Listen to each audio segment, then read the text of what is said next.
e começar a compartilhar o material. Ah, o tema de hoje foi sobre Yoga Nidra. Na verdade, ele já estava pré-estabelecido, né? E aí eu estou pedindo nos grupos, inclusive, que vocês deem sugestão de outros assuntos, né? Fala disso, fala daquilo outro.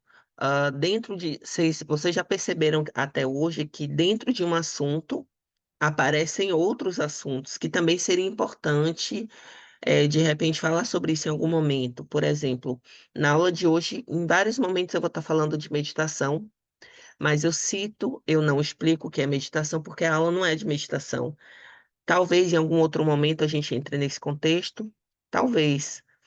Mas aí eu preciso saber o que vocês também querem saber, né? Pode ser que peguem uma deixa da aula de hoje, podem ser que peguem uma informação de uma aula passada e queiram entender melhor o que foi que vocês escutaram e vivenciaram. Eu tenho que me apresentar porque tem alguns alunos novos que assistem a aula depois, né? Eu sou professora de yoga há aproximadamente 20 anos, talvez esteja passando um pouco mais disso agora. E eu não estudo só, eu não pratiquei, eu não fiz só uma formação, fiz várias formações. E também, dentro do yoga, a gente é pesquisador.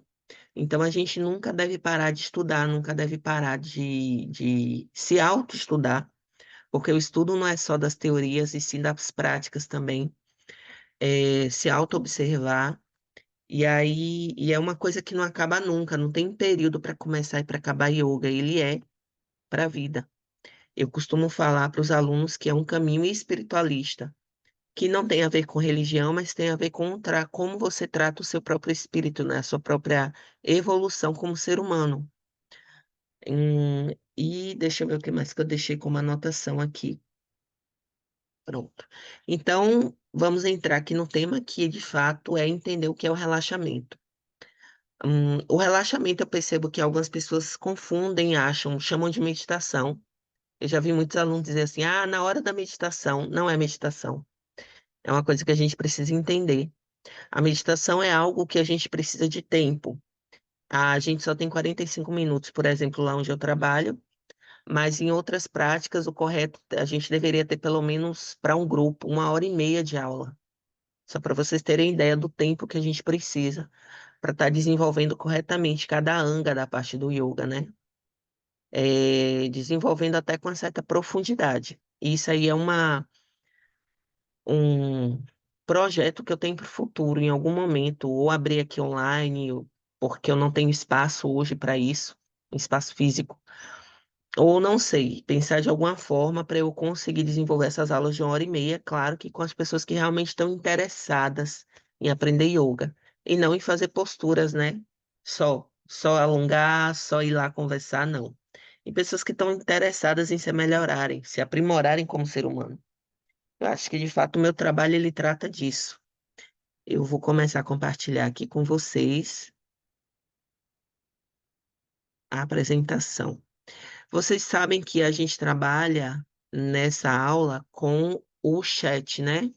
Então já quem quiser já pode ir escrevendo no chat perguntas de outras aulas, coisas que esqueceram de falar, coisas que esqueceram de perguntar, tá? Eu sei que é chato às vezes, tem gente que tem alguma dificuldade em relação à visão mesmo para escrever. Por isso que eu indico também que vocês tentem estar usando o computador. É mais fácil para a gente fazer as digitações, né? Então, que de fato é o relaxamento no yoga, né? Uma outra coisa que a gente precisa desmistificar também, que deitar só por si só não é relaxamento. Assim como dormir por si só não é yoga nidra, que é o relaxamento no yoga, né? E aí fica confuso, porque o aluno diz assim: ah, mas eu deito e eu sinto que eu quero. É como se eu entendesse que é para dormir. Mas como é que eu vou fechar o olho deitado e não vou dormir? O que vai acontecer? O que é que eu estou fazendo ali? É chato. E olha aqui, uma coisa interessante, né? Deixa eu vir para cá. Olha as coisas que eu já ouvi dando aula de yoga. Na hora do relaxamento, eu já ouvi em sala de aula de alunos, né? De pessoas que estavam chegando ali, de pessoas fora da sala que olhavam ali pela janela e viam, né, as pessoas deitadas, ficavam sem entender o que era aquilo ali. Eu chamo isso de um efeito de desconexão mental, né? as pessoas que têm uma dificuldade, infelizmente, de conseguir deitar e tentar relaxar, eu não estou falando de relaxar, eu estou falando da própria tentativa do relaxar, sofre de uma certa desconexão mental, porque a tentativa de qualquer coisa é você não querer se dar a oportunidade de aprender o mínimo, né? Então, tudo que eu preciso aprender até sobre mim mesmo, eu preciso dessa interiorização. E aí as coisas que eu escuto, né, que vem que é um suporte, um reflexo dessa desconexão mental. As pessoas falam assim, "É aquela parte da aula que é para dormir", aí outros dizem, eu não gosto dessa parte da aula. Aí eu já ouvi também, não tenho paciência para isso. Já ouvi, vou ficar ali parado sem fazer nada. E já ouvi, vocês vão para aula para dormir. É isso que a maioria das pessoas que sofrem um pouco dessa desconexão pensam que é o Yoga Nidra. E o Yoga Nidra, ele não é só deitar e relaxar, você tá ali dentro de um processo. É, e eu estou seguindo aqui na nossa aula um esquema, eu acho que eu expliquei na primeira, na segunda, terceira aula para vocês, que imagine uma aula completa de yoga, uma aula lá comigo na academia de 45 minutos. E eu fui dissecando as partes dessa aula, que eu chamo de aula simples, né? Uma aula, inclusive, para iniciantes. Por que uma aula simples? Porque ela falta ali partes que eu gostaria de desenvolver, mas não dá tempo. É, ou não é a proposta do próprio local, porque existe essa coisa do local. Tem locais que são mais adequados que outros para a prática de yoga. Então, por mais bonito que as pessoas achem, ir para a praia, aqueles grupões na praia fazendo aula de yoga não é legal. É muita desconexão que você tem de fora, as pessoas prestam atenção em tudo menos na aula. Não tem meditação de verdade ali, tem, sei lá, uma coisa para fazer foto, uma coisa para qualquer coisa, fazer vídeo. Mas o próprio yoga de Patanjali, ele e o Hatha Yoga Pradipika, eu não estou falando da prática do Hatha Yoga, mas do livro, eles falam sobre o local ideal para praticar yoga, que é um local silencioso, aonde o lugar que você vai fazer as práticas tem que ter um certo acolchoamento, né? Antigamente eles usavam peles de animais para fazer as práticas em cima, ou esteiras, né? Hoje a gente tem os tapetes, tem os tatames. Então, um lugar mais silencioso, um lugar que gere segurança, um lugar que não gere desatenção. Então, quando você vê essas orientações das escrituras antigas, você percebe que muitas das coisas que se faz hoje foge do contexto do que seria o local ideal para uma prática de yoga. Mas vamos lá. Dentro desses locais não tão ideais, infelizmente a academia é um deles, porque é um local que você tem ali um movimento e uma visão para o corpo físico, para a vaidade, para o ego muito grande. Apesar de a gente fazer milagre, a gente consegue algumas coisas, mas se é o que tem, a gente trabalha com isso. Então, por isso que a aula tem essas partes assim tão estruturadas e com pouco tempo de desenvolvimento. E aí eu falei sobre o silêncio, que foi a primeira aula, né, o estado de abstração de sentidos. Falei sobre prana, pranayama e respiração na segunda. Falei sobre os asanas invertidas e falei sobre o relaxamento, né, quer dizer, vou falar hoje sobre relaxamento. Então, nessa quinta aula, a gente fecha a organização de aulas de yoga, né, como eu dou hoje em academias. Eu acho importante falar sobre isso porque os alunos ficam meio perdidos. Eles acham, tem aquele segmento, mas ficam meio sem entender da importância dessas partes. E eu percebo que quando as pessoas entendem a importância, elas têm a escolha, né? Ou fazer melhor, né? Dar o seu melhor naquela hora. E isso faz muita diferença na prática, no desenrolar da sua vida, no desenrolar das suas atividades diárias, no desenrolar das suas práticas ao longo do tempo. Ou escolher não fazer mais, né? Porque, afinal de contas, as pessoas têm o direito de não querer evoluir, de não querer mudar, de não querer sair de onde está. Então, eu gosto de esclarecer as coisas nesse sentido. Eu já falei dessa parte aqui, a gente vai para o Yoga Nidra, ele trata-se, né? Na verdade, a prática de yoga como um todo, ela trata-se de estar presente. Eu estou me preparando desde o início até o final para estar presente em mim, não no outro, não na sala, não nas pessoas. Estar presente e consciente plenamente de tudo que acontece comigo internamente. Mas primeiro é o acesso externo, que a gente já sabe ali com a respiração, com os asanas, com abstrair os sentidos, para começar mais para o final da aula a já ir se internalizando. E um dos primeiros passos da internalização é o Yoga Nidra. Na ordem de uma prática de yoga, a gente tem Yoga Nidra e meditação. Não são a mesma coisa. Então, depois do Yoga Nidra, pela lógica, você teria que sentar e meditar. Mas vamos lá. Então, o yoga, ele é sempre para a mente. A gente precisa desmistificar a ideia de que o yoga é para o corpo só. Ele é primeiro para a mente. Através da mente, a gente condiciona o nosso corpo ao que a gente quer. Seja a não ter dores, seja melhorar alguma postura, seja ter mais força, seja ter mais saúde, seja o que for. O início da aula até o Yoga Nidra prepara o corpo para estar presente na hora da meditação. Meditação não é a parte que você deita e fica relaxando. Isso é Yoga Nidra. A meditação é a parte que sentamos e ficamos conosco. E sim, não deve ser guiado. Em outro momento, vamos falar de meditação. Então, eu já falei antes, em outra aula, a meditação ela não deve ser guiada, né? Então, tudo que a gente ouve em guianças, né, na internet, pode ser Yoga Nidra, mas não vai ser uma meditação. Entendem? Pode ser um treino para meditação, mas ainda não é uma meditação. A meditação, ela precisa que as pessoas estejam num estado mais profundo de consciência, e inclusive num estado de descompromisso com o corpo e com tudo que esse corpo traz, de descompromisso com os excessos mentais, de descompromisso com os excessos emocionais. O Yoga Nidra, também, com tradução, né, é chamado de sono yogi. É o estado entre dormir e o acordar. Então, o seu corpo físico, neste momento, ele deve dormir, literalmente apagar. Por isso que é orientado não se mexer, porque cada vez que a gente se mexe, a gente gera uma contração muscular. Cada contração muscular gera um fluxo de energia de atividade no cérebro. Então, o seu cérebro não consegue diminuir a frequência dele, diminuir a frequência de pensamento, diminuir a frequência de emoções, de lembranças. A imobilidade é o que faz com que o cérebro, juntamente com a respiração, é o que faz com que o cérebro consiga, né, reduzir esses excessos para que ele encontre o ponto zero, que não é o ponto onde ele não vai pensar em nada, mas o ponto onde ele não vai olhar para esses excessos. Sentir tudo, mas levar o corpo físico a sentir nada. E aí a gente lembra lá da nossa primeira aula, né? Eu sinto eu percebo a respiração muito, eu fecho os olhos para não ter a percepção do externo, eu sinto o que está ao meu redor, sinto os cheiros, mas não me apego a eles. Eu escuto, mas eu não me deixo levar pelas vozes que estão ali, né?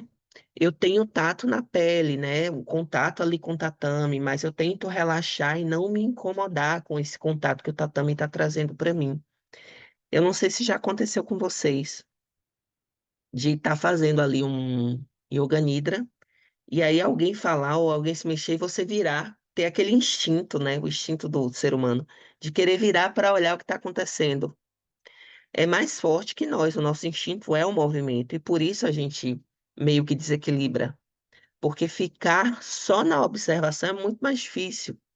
Só na intuição é muito mais difícil. É ver sem olhar, né? Fechar os olhos e apenas deixar que os movimentos externos, a sensação que os movimentos estão trazendo para vocês, isso é uma leitura do corpo intuicional que a gente vai falar mais na frente, traga para você que está tudo bem.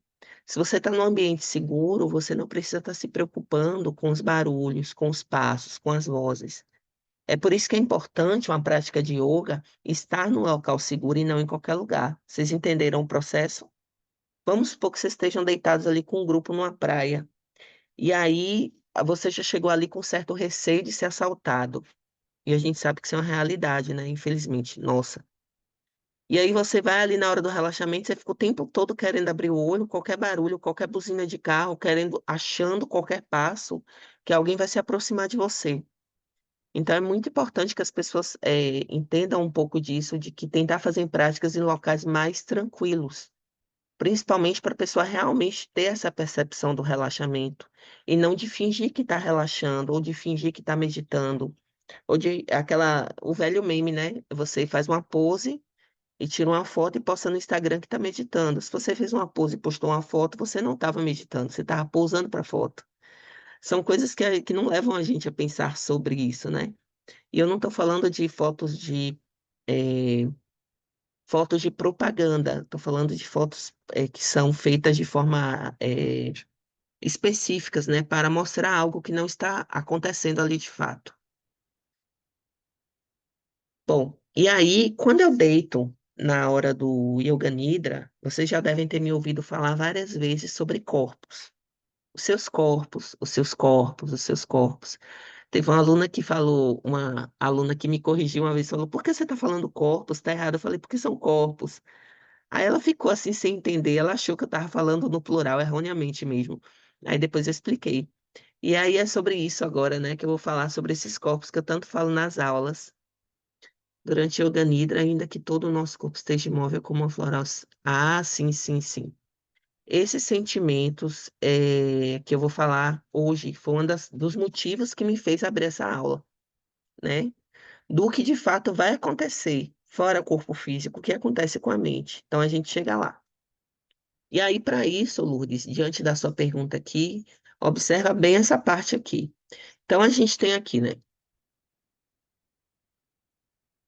O corpo físico, esse corpo que a gente sente, a gente pega.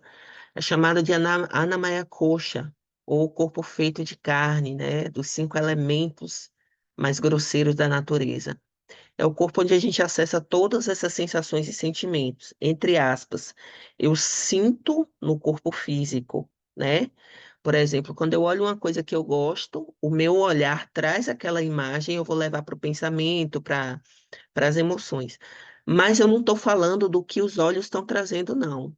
A gente vai começar a falar do que já está guardado lá dentro. Tudo isso que acontece no Yoga Nidra não é por isso que a gente fecha o olho, não é o novo que está chegando naquela hora. É sobre o que está lá dentro. A gente é igual um Wi-Fi, a gente fica o tempo todo puxando coisas externas. E em momento nenhum a gente para lidar com o que está lá dentro. Aliás, a gente para lidar quando tem que tomar remédio controlado, quando tem que procurar psiquiatra, psicólogo, quando a coisa já está num nível em que você tem que ir para o hospital porque está doente.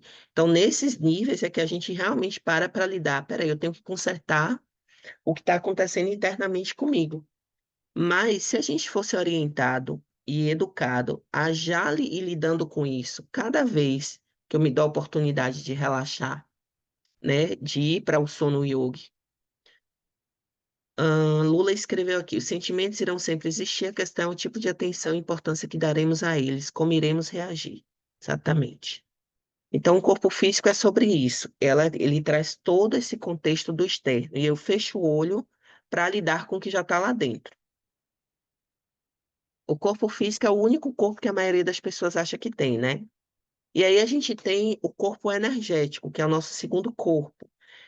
Pranamaya Coxa, corpo energético, onde encontra-se os chakras, a aura, Kundalini e as nadis. É o que a gente chama de anatomia esotérica, né? Tá nesse segundo corpo, no corpo feito de energia. É como se fosse a nossa bomba nuclear de energia, né? Por onde a gente absorve bioenergia, energia prânica espiritual. Tá nesse segundo corpo. E é nesse corpo, é ele que faz florescer ou clarear a aura. Então, de acordo com o nível de energia que eu tenho no corpo prânico, ele vai estar alimentando também os outros corpos, e esses outros corpos vão aparecer mais ou menos de acordo com as minhas ações. Eles aparecem no nosso campo áurico. Terceiro corpo é o Manomaya Coxa, corpo mental e emocional, né? Feito dos nossos pensamentos e emoções. Onde estão as nossas lembranças, crenças positivas e negativas e a forma como experiencia o mundo. Então, desde criança, a gente nasce, claro que aí tem toda uma parte de karma de outras vidas que não é o contexto da aula, Mas vamos partir do princípio que eu nasci, sou inserido numa família e vou ali absorver tudo que aquela família traz para mim. Tem o DNA, que também faz parte de um outro contexto, mas fora a parte do DNA, tem as informações que eu recebo de fora, o que o meu corpo físico capta, meu corpo emocional e mental capta, que é o quê? Os ensinamentos dos meus pais, os ensinamentos dos familiares, os comportamentos dos pais, da família, o que eu aprendo na escola, o que eu vejo na rua, o que eu assisto na televisão, como toda a minha cidade se comporta, o meu país se comporta, o modo de ser brasileiro, o modo de ser americano, o modo de ser, sei lá, alemão. Isso tudo é um contexto em que a gente vai absorvendo desde a infância até o momento presente, esse momento aqui que a gente está conversando. E aí, a gente aprende coisas que são muito boas e positivas para a gente, que nos fazem ser resilientes, mas a gente também aprende e absorve coisas que não são tão boas para a gente e copia coisas, inclusive negativas, dos nossos familiares, do nosso meio. E é esse contexto que nos adoece no futuro, ou tira a nossa resiliência. Então, tudo isso que eu estou absorvendo, né, emocionalmente e mentalmente, é trazido no corpo emocional e mental, no nosso terceiro corpo. E aí, imagine que nesse corpo é uma roupa cheia de pensamentos, lembranças, emoções e tudo que eu estou sentindo o tempo todo. Eu costumo dizer que é um dos corpos de mais altos e baixos, porque ao mesmo tempo, se vocês observarem, a nossa mente ela fica assim, pulando, doidinha. Eu estou aqui focada em vocês, eu preciso estar numa atenção plena. Mas se eu parar por algum segundo, minha mente vai lá no passado e eu lembro da minha infância do nada. Não é assim a nossa mente? Eu lembro que eu tenho que fazer não sei o que de noite, e aí você, gente, mas o contexto não é esse, eu preciso estar aqui na aula. Faz parte, a nossa mente é movimento. E aí eu digo assim também, o que é que acontece com esses excessos que eu venho trazendo, né? Desde a minha infância até agora. Eu digo assim, eu vou fazer tal coisa porque minha mãe disse que esse é o certo. Eu cresci ouvindo que assim é certo. E aí lá você descobre na idade adulta que aquilo que os seus pais te ensinaram não é o certo. Era o certo para aquele contexto, naquela época, no momento deles. Só que para o seu contexto. E aí você começa a ter aquelas incoerências internas, né? Aquela briga interna. Peraí, mas meus pais me ensinaram e isso não está certo para mim. Mas minha mãe me ensinou e isso não faz bem para mim. É tipo, mocinha tem que ficar, andar, usar saia comprida abaixo do joelho, senão não vai ser respeitada. Isso tua mãe te ensinou de acordo com os conceitos de momento de vida e de ano, de época dela. Cabe para o nosso conceito hoje? Não. Porém, a gente traz isso e a gente começa a se podar, né, a se sentir menor, ou se sentir errado, ou se sentir inadequado, seja qual for o contexto. Então, não estou dizendo que os nossos pais ensinam tudo errado, não. Não é isso. Eu estou dizendo que são momentos que são ensinados em que a gente vai envelhecendo e vai percebendo que alguns contextos não nos cabem mais. Até porque a gente evolui, a gente vira adulto, a gente tem as nossas próprias vidas, e aí a gente percebe que tem coisas que são para contextos específicos. E agora, depois de adulto, como é que eu limpo isso tudo? No yoga a gente chama de sanskaras, né? Todo esse excesso que fica nesse corpo mental e emocional. Uma das formas de limpar esses excessos é com pranayamas, com asanas e etc. Mas eu digo que as formas que vão se tornando mais difíceis, né? As curas mais difíceis, elas começam no Yoga Nidra, porque é nessa hora que aí o que Lourdes falou, os excessos de sentimentos e emoções intensas chegam. O que é que eu faço com isso quando eles chegam? Porque se você realmente chegou e alcançou esse momento, você se entregou para o Yoga Nidra e você está fazendo certo. O que é que eu faço com isso? E aí a gente tem uma parte que chama de Sankalpa, que é você transmutar, ressignificar esses pensamentos e esses sentimentos. Por exemplo, eh, vamos supor que eu tinha muito medo de fazer uma prancha. Pode parecer que não, mas vai ter pessoas que vai ter medo de fazer prancha. Aí você vai ali perguntar para a pessoa e ela diz que não vai fazer, porque tem medo, que aquilo vai fazer mal, que o braço não aguenta. Às vezes ela nunca nem tentou, já disse que o braço não aguenta, que a coluna vai doer. E aí, na hora do Yoga Nidra, esses medos chegam para ela.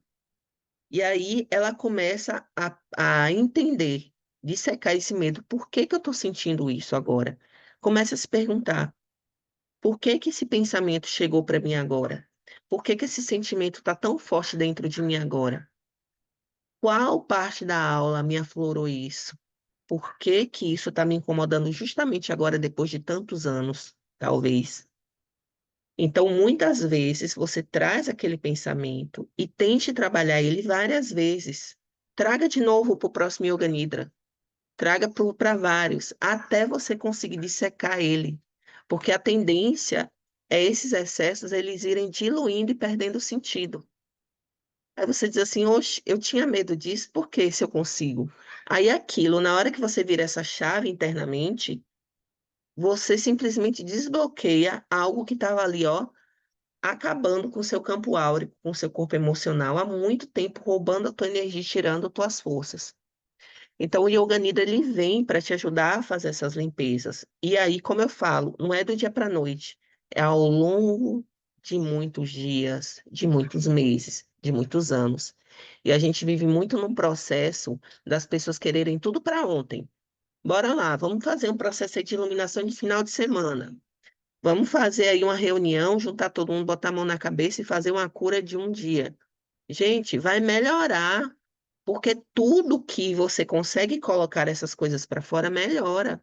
Vocês já tiveram aquela situação em que você conversou com alguém, estava muito mal, e que só conversou e ficou bem? Todo mundo já teve isso em algum momento, né? Você ficar bem, a pessoa, a conversa até te ajuda, você se ouvindo. Você começa a entender e digerir o seu próprio processo, mas aquilo não é instantâneo. Você leva aquilo para casa e continua digerindo, só fica mais leve. Então entendam que tudo vai ficar mais leve, mas a gente precisa ter o quê? Disciplina para continuar praticando e digerindo tudo que chega para a gente, os nossos processos internos. E a gente tem o quarto corpo, né, que é a Vidyana Maya Kosha, corpo do conhecimento intuicional e reflexões das nossas experiências, né? Onde chegam as minhas experiências, né? Tudo que chega para mim. Nessa hora, Lourdes, que você disse para mim assim, os excessos emocionais chegam, excessos de sentimentos fortes. É o seu corpo intuicional que está conversando. É ele que faz o scanner nos seus sentimentos, na sua respiração. É ele que faz esse scanner. Porque ele é um corpo da lógica também. Em algumas linhas espiritualistas é chamado de corpo búdico, é o corpo da iluminação. Na hora que eu chego nesse corpo, que eu entro nas reflexões das minhas próprias experiências de vida, e eu consigo virar a chave, eu mesma me curei. Eu mesma vou ser a minha própria iluminação, não dependo mais de outras pessoas. E isso é ser quase a sua própria divindade interna. É um superpoder. Então, quando a gente consegue acessar esse corpo intuicional, e é um processo, né? Eu digo assim que as primeiras aulas ou o primeiro ano de aula, o aluno ainda está brigando no corpo físico, aquela guerra. É para se coçar, é para puxar o cabelo, é para olhar o que o povo está fazendo, está externo. Quando ele começa a estar ali na respiração e acalmando, opa, ele chegou na segunda parte, ele já está percebendo o corpo energético. Quando ele já está mais calmo, que ele consegue, inclusive, não sei, se aconteceu isso com algum de vocês, me falem. Aquele momento do relaxamento que o corpo tá, você não sente mais o corpo físico. Com quem já aconteceu isso? Não sentir mais o corpo físico é um ponto. O segundo, depois você percebe que ao seu redor é como se você estivesse sentindo o seu campo áurico. Meio que vibra assim, ó. Dependendo da intensidade da aula, você sente até uma certa vibração ao redor do seu corpo. Você sente a sua energia se expandir, é como se tivesse algo assim, uma nevozinha ao redor do seu corpo. Alguém já sentiu isso? Coloca aí para mim também. Então, essas são sensações que o nosso corpo energético está sendo percebido. E aí, quanto mais eu me aprofundo nessa sensação, aí eu começo a observar esses sentimentos e esses excessos que chegam, eu estou acessando o meu corpo intencional. Então, eu realmente estou vivenciando o Yoga Nidra. É nesse momento onde eu lido com os meus processos e acessos. Agora, imagine você que já chegou nesse processo interno, né? Até o próximo passo vai ser você não, todos esses excessos não te incomodar mais. Você sabe que ele está lá. Mas aí você começa a perceber que eles não te incomodam mais. E que eles cada vez mais rápido começam a perder o sentido. Por exemplo, eu tinha medo do escuro. Na hora do Yoga Nidra perde o sentido. Quando você volta do Yoga Nidra, você não tem mais medo do escuro. Ou depois de alguns Yoga Nidras. Quando você já está nesse processo de sentir que a coisa está fluindo para você, aí você está pronto para meditar. E aí você realmente consegue fazer uma meditação profunda, uma meditação real. E a sua mente, ela se expande. Então, a gente chama de estado de samadhi, né? Hiperconsciência. Eu ir além da minha consciência, além do que é esses corpos. E eu vou vivenciar o meu quinto corpo, que é o Ananda Maya Kosha, a minha real essência. Eu vou acessar o meu espírito e vou começar a observar as experiências que esse espírito traz para mim. Então, vocês percebem que o yoga, a gente acontece comigo, não sinto corpo físico, mas vibração não me acontece com frequência. Muito bom. E aí, agora que você tem essa informação, você vai tentar levar o seu corpo sempre para esse estado, viu? Lourdes, quem mais já experienciou isso? O Melry também que já experienciou. Sempre tente guiar o seu corpo até esse estado, independente do tempo que vai ser o Yoga Nidra. Até porque quanto mais você pratica, mais rápido o corpo apaga. Vocês perceberam isso? No início é difícil, mas chega uma hora que você deita e vai. Pronto. Aí você vai direto para o seu processo. Ahn, então, o Yoga Nidra, ele faz esse scanner e vai fazendo com que você acesse todos esses corpos e vá percebendo. O trabalho, gente, do yoga, ele é sempre para dentro. Eu sempre começo de fora e para dentro e cada vez mais para dentro, né? Até que eu consiga vivenciar e entender que eu não sou os meus corpos, eu não sou esse corpo. Eu sou um espírito que está tendo experiências aqui com esse corpo. É como se eu fosse um avatar de mim mesmo. E cada corpo desse é um avatar também que vai absorvendo essas experiências. E quando eu me coloco de fora, imaginando que que eu não sou esse corpo, mas estou apenas observando aquele bonequinho lá deitado, tantas coisas que é difícil na nossa vida começa a perder o sentido.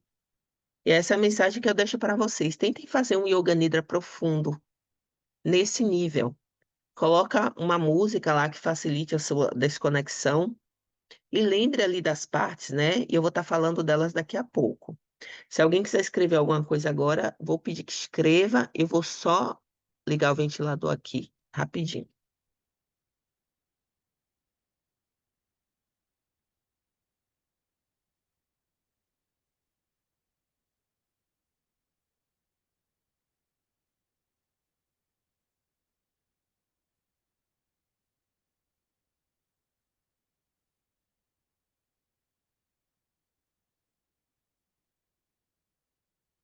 Pronto, estou de volta.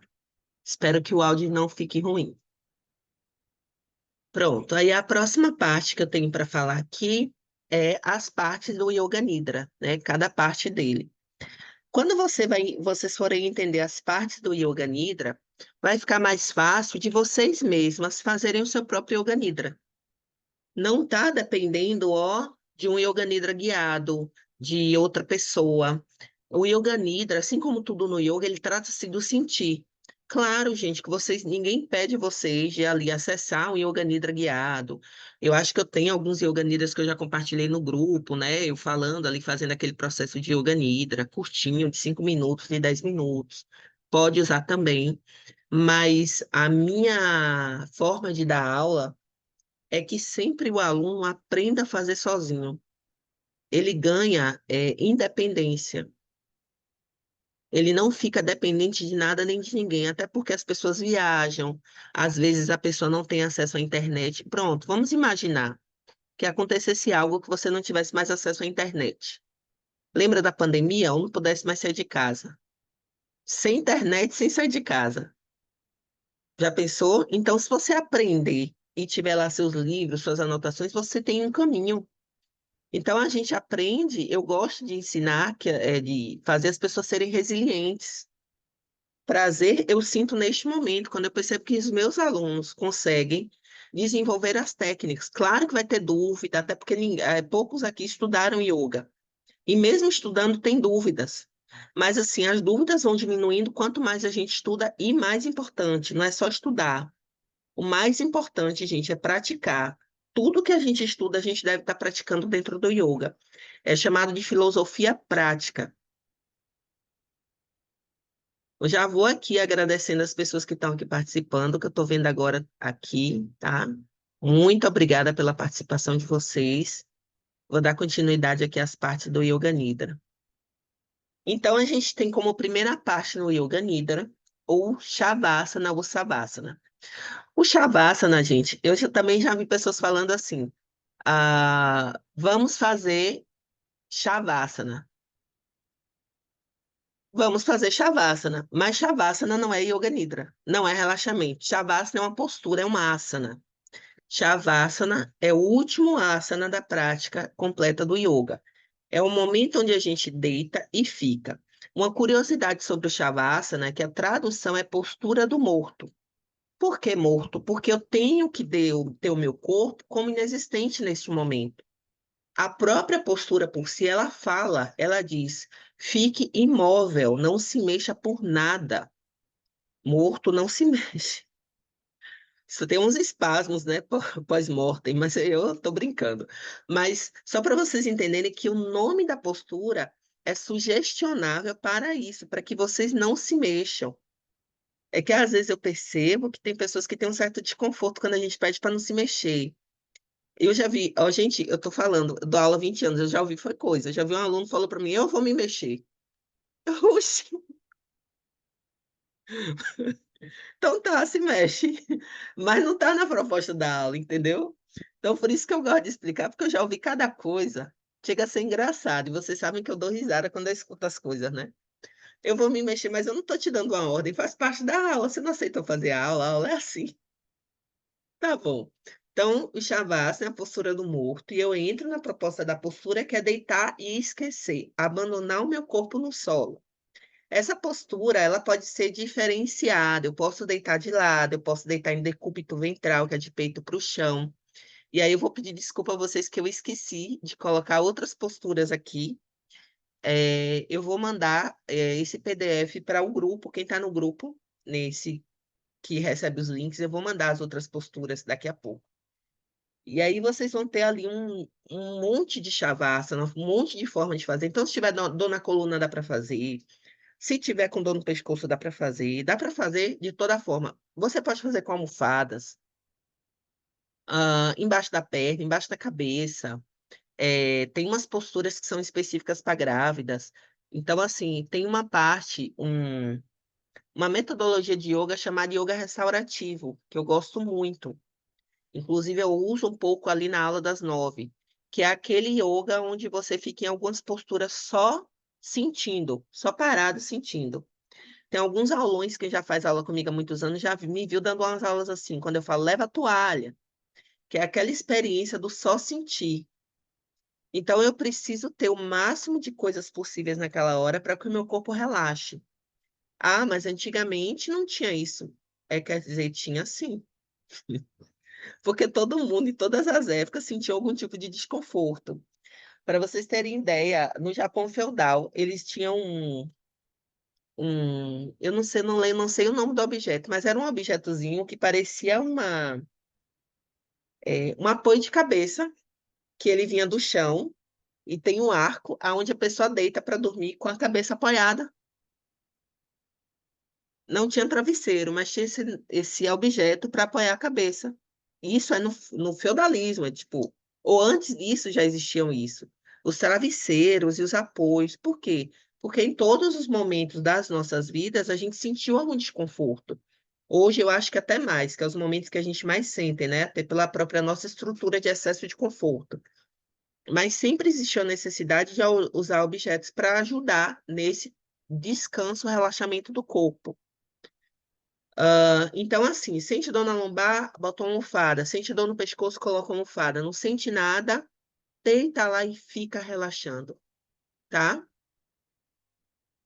A segunda parte do Yoga Nidra, já estou lá deitada, esqueci do meu corpo, é onde eu vou localizar a minha consciência.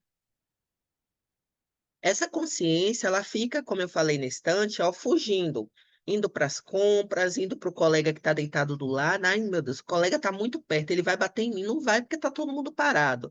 Mas a mente fica pensando nisso, né, gente?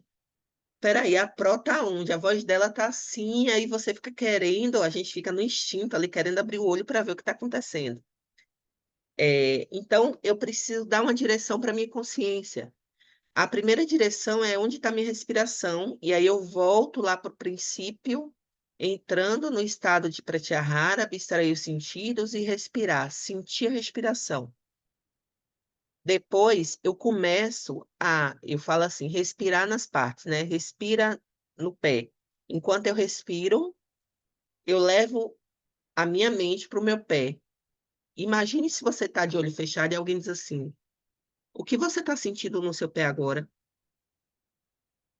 A natural das pessoas é abrir o olho e olhar para o pé, mas ela não precisa olhar para o pé para saber o que está sentindo. Vocês entendem isso?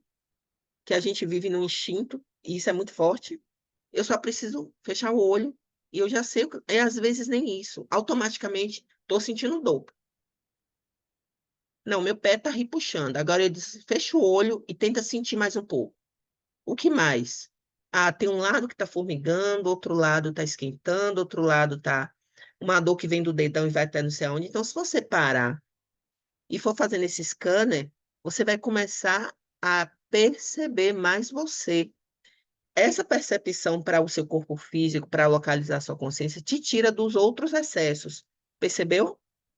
E aí você localiza sua consciência para o seu lado direito descontraindo, para o lado esquerdo descontraindo, de baixo para cima, de cima para baixo, do centro para as extremidades, e vai soltando o seu corpo. Como está meu abdômen? Ou então quem sente dor na cervical, pescoço e ombro. Ai, como está meu ombro? Tô com dor de cabeça, porque meu maxilar está tenso. Tenta relaxar a boca, sabe? Tô com dor, sei lá, na lombar. Solta um pouquinho a pelve, porque às vezes você está prendendo ali sem perceber. Alguém já se pegou fazendo assim com as mãos, ó, sem perceber? Ou com outra parte do corpo, tensionando sem perceber? Em algum momento da vida, todo mundo já fez isso, até por uma reação emocional. Alguém fala uma coisa, você não gostou e você não responde, mas você se tensiona, o maxilar, as punhos, o pescoço, a lombar. Então, o nosso corpo, ele recebe muitas mensagens emocionais, né? E ele vai digerindo como? Com tensão, com excesso de tensão. Então, a localização da consciência vai servir para você identificar e soltar, enviar comandos mentais para que o corpo se solte mais ainda.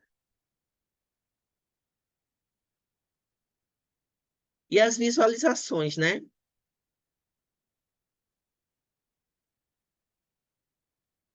São partes do yoga com linhagem tântrica e não fazem parte do Raja Yoga. O que é que eu quero dizer com isso? As visualizações na hora do Yoga Nidra é uma parte que ele vem, né, desde das épocas mais antigas, desde inclusive de antes do próprio Hatha Yoga. Ele vem desde as épocas mais antigas, mas visualizavam-se o quê? Rios, mares, que uma bolha de luz, provavelmente não. Eles visualizavam, fazia ali o Yantra Dhyana, né? Que é você visualizar uma imagem, um ponto, algo que está extrafísico, para que eu consiga acentuar o meu estado de relaxamento e descondicionar a minha mente. É nesse momento que a gente usa as visualizações. E é esse momento do Yoga Nidra em que muita gente confunde com meditação. Isso não é meditação. Mas as visualizações, elas são importantes para ser usadas como ponto focal principal, onde eu direciono meu pensamento, principalmente as pessoas que têm dificuldades maiores, né? Meu corpo já está ali relaxado, eu não tenho mais o que escanear. E aí, se você se deixa muito solto, sua mente foge de novo.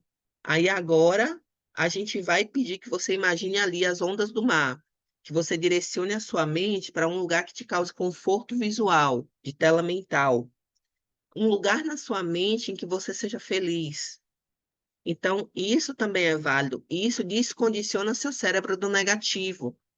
Em vez de escolher reclamar, no momento do Yoga Nidra, depois de todo esse relaxamento, escolha ser grato por algo. Escolha uma coisa para ser grato. E escaneie a sua gratidão. Eu sou grato por estar vivo, eu estou grato por por ter saúde. Eu estou grato por não estar mais doente. Eu estou grato por não sentir mais aquela dor. E por aí vai. Deixa eu ler aqui o chat. Eu só penso em algo de fora quando quem está guiando diz para não pensar.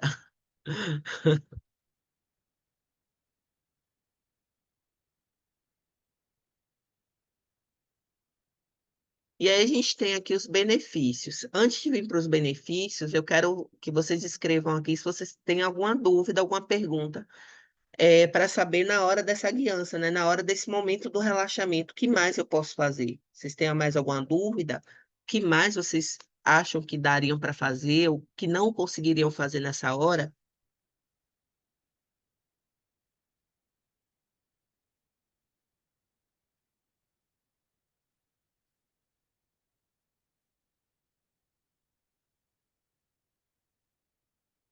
Bom, vou continuar. E aí a gente tem aqui, né, uma parte que eu não sou muito fã, que é falar sobre benefícios. As práticas por si só, gente, se vocês observarem, elas por si só já são benefícios. De tudo que eu falei aqui desde o início até agora, tudo que causa é benefício, né? Tudo que causa vai te modificar positivamente em algum nível. Então, infelizmente, as pessoas só procuram algo, a maioria, claro, não são todos, quando tem algum benefício. E aí a gente precisa falar de benefícios, né? Quais são os benefícios de uma prática de Yoga Nidra? Redução do estresse. Por quê? Porque eu descondiciono, eu deixo a minha mente descansar por alguns minutos. E aí, quando eu volto a pensar naquilo que estava me incomodando, ele já não tem mais o mesmo peso, ele está mais leve. Melhora o sono, porque eu aprendo a relaxar o meu corpo, aprendo a respirar, né? Ressignifica memórias e sentimentos, que foi o que eu falei antes, né? Você digerir, dissecar cada memória e cada sentimento que chega para você. E dores no corpo. Melhora as dores no corpo, porque toda dor é causada por um excesso de tensão, que causam pontos gatilhos, pontos de estresse no corpo. E aí eu vou abrir uma parte aqui da aula para falar desses pontos gatilhos de uma forma bem sucinta, para vocês entenderem como é importante a gente aprender a relaxar. E eu não estou falando nem de meditação só, estou falando realmente de você pensar no Yoga Nidra, no relaxamento, como uma cura. Dores no corpo, dores na alma.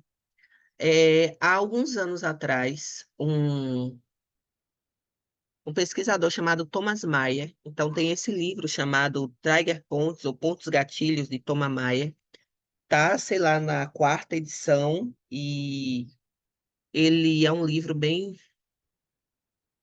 pequeno, para não dizer o contrário. Ele tem uma variação antiga, que é mais fino, e ele já tem, assim, inclusive a primeira versão dele, o Thomas Mayer, ele fala muito sobre posturas de yoga. Ele não fala de yoga, mas ele mostra muitas posturas de yoga como movimentos que vão curar esses pontos gatilhos. Os livros mais novos já estão trazendo outras práticas que também são interessantes para a gente conhecer, tá? Bom, mas o que são pontos gatilhos? Os pontos gatilhos, imagine que a fibra muscular, ela tá ali bonitinha, lisinha, né? Elas são cheias de tubos de deslizamento e tal, e tem ali aquela fáscia que recobre todas as fibras, né? E tem ali a hidratação entre essas fibras. Eu estou falando de uma forma bem resumida. E aí, em algum momento, esse ponto, esses tubos, aquela fibra muscular vira uma bolinha, ela se encolhe.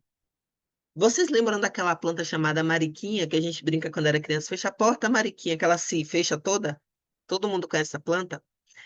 A gente é igual a mariquinha. Quando toma um susto, a gente se contrai, a gente se fecha. Só que a gente não fecha o corpo todo, igual uma bola, igual um tatu-bola. Não. A gente fecha partes específicas do nosso corpo. E aí a gente vai formando pequenas bolinhas de pontos de tensão no corpo. As áreas do corpo mais atacadas são essas aqui, ó, que está aqui na imagem, mas não são só essas. Pontos gatilhos podem existir no corpo inteiro, no corpo como um todo. Por isso que práticas de alongamento e relaxamento dá tanto prazer no corpo. Mas a gente também não pode viver só de relaxamento e alongamento, porque o excesso disso também deixa o corpo igual a gelatina. Você precisa ter um corpo forte, funcional e lubrificado. Isso que faz com que você volte a não ter tantos pontos gatilhos depois. Então, o que faz com que meu corpo haja como a mariquinha, né, como a planta, é a nossa mente, gente. Existem pontos gatilhos que eles são diretos. O que é que eu chamo de pontos gatilhos diretos? Por exemplo, eu fiz ali um treino de perna absurdamente pesado, e aí eu tô, né, com ácido lático lá em cima, corpo todo dolorido do treino, e aí não é aquela dor que me causa desprazer, é uma dor que inclusive a gente fica contente. Oba, o treino funcionou hoje, né? A gente comemora. E aí, alguns pontos naquele músculo fica dolorido com um pouco mais de insistência. Pronto. Esses são os pontos gatilhos diretos. Foi causado por um trauma, uma pancada ou exercício físico. Os pontos indiretos são os piores, porque a gente não tem conhecimento de como eles surgem. A gente precisa trazer para a consciência para entender como eles surgem, e isso é difícil. Eu preciso de todo esse processo de respiração, de relaxamento, de yoga nidra, de meditação, para entender por que o meu corpo está se machucando. Cada vez que eu tenho uma emoção negativa, o meu corpo ele gera um ponto gatilho. Cada vez que algo me desagrada, o meu corpo gera um ponto gatilho. Cada vez que eu tenho excesso de obrigações internas, excesso de metas até difíceis de cumprir, o meu corpo, principalmente nessa região, gera pontos gatilhos. Entende? Então, o meu corpo ele vai gerando pontos gatilhos, principalmente a partir de comportamentos mentais e emocionais. Então, eu posso ter pontos gatilhos ali no corpo, inclusive desde a infância, ali, ó, guardadinho. E esses pontos gatilhos antigos, eles vão moldando o meu corpo, remodelando o meu corpo, me deixando assim, me deixando com a postura mais para trás, mais para frente, mais para o lado, mais para o outro, pescoço mais para frente, mais para dentro. Ele vai remodelando negativamente meu corpo, me colocando em posturas negativas. No curso de yoga, na versão 9, eu até falo sobre bioposturas emocionais. É onde a gente usa asanas para recondicionar o corpo aos movimentos, voltar o corpo à postura que seria a original, né? A postura saudável para o próprio corpo. Mas vamos lá. Então, Thomas Maia fez um teste. Ele usou ali uns aparelhos de ultrassom e colocava imagens para as pessoas assistirem, imagens que provocavam sentimentos. E aí, para cada sentimento, a pessoa fazia o quê? Contraía, tinha microcontrações no corpo, e dependendo do nível emocional que gerava essas microcontrações, o corpo gerava um ponto gatilho. E aí ele fez eureka. A gente pensava que era tudo do corpo físico diretamente, não é. A mente adoece o corpo.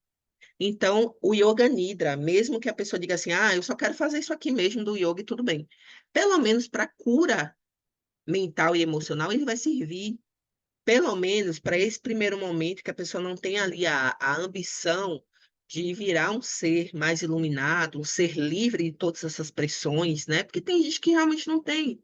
Só quer ficar ali fazendo aquele relaxamento e sair aquela dor e ir embora. Mas se você tiver a real intenção de evoluir, de deixar para trás tudo que te causa dor, tudo que te causa desconforto, de enfrentar, se enfrentar internamente, porque é uma guerra, se enfrentar internamente, diariamente, ver tudo que te desconforta, tudo que te faz mal, e você ir ali lidando com aquilo e colocando para fora, como se fosse uma limpeza, assim, ó, literalmente. Vou pegando e vou tirando, pegando e tirando.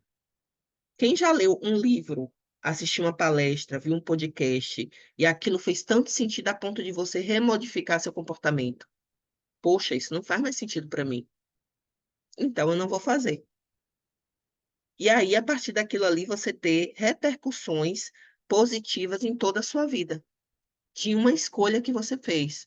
Mas para ter essa escolha, a gente precisa querer, depois buscar Aí a gente chama pessoas de buscadores, que são vocês que estão aqui, estão buscando algo. Buscando o quê?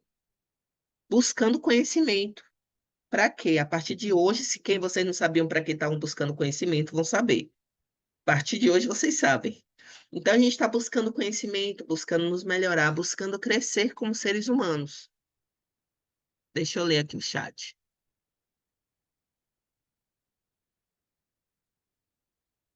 Mesmo não sendo o propósito, podemos entrar em estado meditativo durante o Yoga Nidra? Pode, mas o problema do estado, na verdade, você entra num estado, mas não entra na meditação. Porque a meditação, se você deixar a mente ir deitada, você dorme. Ó, que doido. Porque você vai para um ponto aonde você vai dormir. Por isso que meditação é sempre feita, meditação é sempre feita sentado. Por isso que o nosso objetivo primário dentro do yoga é treinar o corpo para meditação. Para que asanas? Para que uma coluna forte? Para que uma coluna reta, um abdômen bom, uma respiração boa? Para o meu corpo, tanto físico, aliás, meus corpos, fiquem fortes o suficiente para aguentar períodos longos de meditação sentado, que é onde eu tenho certeza que o meu corpo não vai dormir, mas ele vai estar ali, ou minha consciência não está mais no corpo, minha consciência vai, né? Mas o meu corpo, ele não apaga. Então, a meditação ela não pode ser feita deitada, dentro do yoga, sempre sentados, tá? Ultimamente com vários pontos gatilhos. Eu acho que você e o mundo, Yolanda, todos nós temos vários pontos gatilhos. Só que, claro, que tem momentos na nossa vida que vão ser piores, e aí vocês já devem ter identificado isso aí em algum momento das suas vidas. Os pontos gatilhos, eles viram dores crônicas também, por exemplo, lombalgia, ciático, quadril, e por aí vai. E aí, quem já teve a experiência, gente, de fazer de tudo, fazer massagem, tomar remédio, mudar a postura, mudar o posicionamento de exercício e o negócio não ir embora, ficar sempre voltando. O que é que falta? Eu dissecar e entender como aquilo foi gerado. E não é fácil, não é rápido, é uma missão. Missão sair da dor. Nossa missão é nos livrar da dor. Ou utilizar a dor para o nosso próprio crescimento pessoal.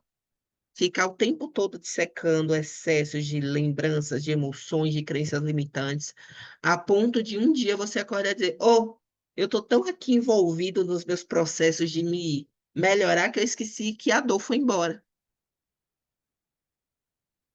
Entende? Bom, gente, a última slide aqui é pedindo que vocês me ajudem a alcançar mais pessoas com esses vídeos. Uma moça que eu compartilhei os vídeos, ela falou, eu não compartilhei porque eu não sabia se era. Por favor, espalhem, tá? O máximo que pode acontecer é a pessoa nem abrir o vídeo, mas passa, vai que isso desperte alguém. E não é despertar para comprar algo que eu esteja vendendo, não. É despertar porque tem gente que não consegue ter acesso. E às vezes uma única mensagem, uma única fala é o suficiente para essa pessoa evoluir, para ela buscar a própria cura. Vocês conseguem entender que tem pessoas que estão tão necessitadas de informação, mesmo com a internet, com tanta informação, com tanta coisa, que elas ficam perdidas, né? Sem saber para que lado vai. Hoje a gente tem muita coisa. E aí tem algo que toca ela, não, vou por esse caminho e vai ali, ó. E tem o segmento, que vai despertar para outras coisas. Mas uma outra mensagem que eu deixo também é tenha um segmento. Comece um estudo e vá para aquele estudo e vá até o final.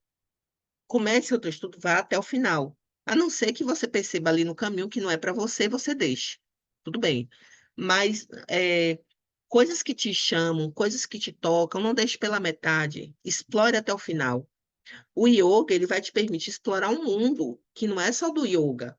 Quando eu falo corpos, dizem que os hindus que foram os primeiros a mapear o corpo energético, né? Por onde passa o prana, a aura, Kundalini, etc. Porém, isso se espalhou pelo mundo oriental inicialmente. E através de Helena Blavatsky foi se espalhando para o Ocidente, para nós aqui. E aí eu digo a Helena Blavatsky, que saiu daqui, desculpa, saiu da Europa para ir para o Oriente e descobriu todo esse mundo que já existia. E aí trouxe a teosofia. E a gente estuda na teosofia o quê? corpus, mônada, tudo que estuda no yoga, mas com a versão totalmente espiritualista. Foge até um pouco do yoga que vai falando de outras coisas. Vocês percebem que o negócio tem braços, que por onde você vai, você tem estudos totalmente novos. O yoga faz isso, tá? E não faz isso de uma forma pura. Ele traz o conhecimento com a cura, porque os movimentos são a cura. Eu estou ali estudando, eu estou ali buscando, mas eu também tenho um movimento que eu posso fazer para me curar, através do movimento do corpo físico, através do trato com o outro, e por aí vai. Deixa eu ler o chat aqui. Ô, Carlinha, obrigada. Muito obrigada. Então, gente, eu fiz uma prévia, uma lista aqui das próximas aulas, vocês devem ter recebido no grupo. Eu vou ler aqui rapidinho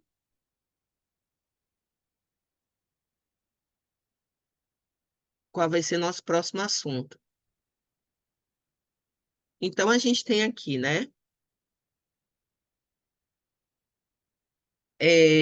Normas e éticas yogis, yamas e niyamas. E vai ser bem legal, eu acho, né? Tudo eu acho legal no yoga, tá? Os yamas e niyamas, ele é interessante que vocês vão começar a perceber que várias outras filosofias e religiões ao redor do mundo falam coisas parecidas. Então você vê que é uma coisa que não trata-se de yoga nem de regras, e sim do comportamento humano, de ética, de moral. Antes de procurar religião, a gente tem que procurar entender qual é a sua ética e sua moral pessoal. Então, depois, qualquer outra coisa fica fácil seguir. Entendem isso? Vou deixar essa mensagem para vocês refletirem. E aí, na próxima aula, é dia 10/2. Eu sei que vai estar em pleno carnaval, mas eu vou fazer a aula mesmo assim, porque eu sei que tem pessoas que não vão participar, que vão estar em casa, outros vão viajar e vão estar sem muita coisa para fazer, talvez. E aí eu vou fazer a aula, se não tiver ninguém, eu deixo gravada. Então, vou estar falando sobre yamas e niyamas. E dia 24 é a última aula desse primeiro bloco, eu vou falar sobre chakras na cultura yogi. Então, a gente vai dar uma mergulhadinha assim rasa sobre o que são chakras durante uma hora. Espero que vocês participem nas próximas aulas, tá? E me ajudem a espalhar as informações. Quem quiser saber mais algum assunto desses todos que eu falei aqui, eu venho falando ao longo das aulas, coloca nos grupos, manda no meu privado, que aí eu posso desenvolver mais aulas a partir de março, tá? Lembrando a vocês que a partir de março também começa outro grupo de formação em yoga, então quem quiser participar, as vagas estão abertas. Beijos para vocês e até a próxima aula.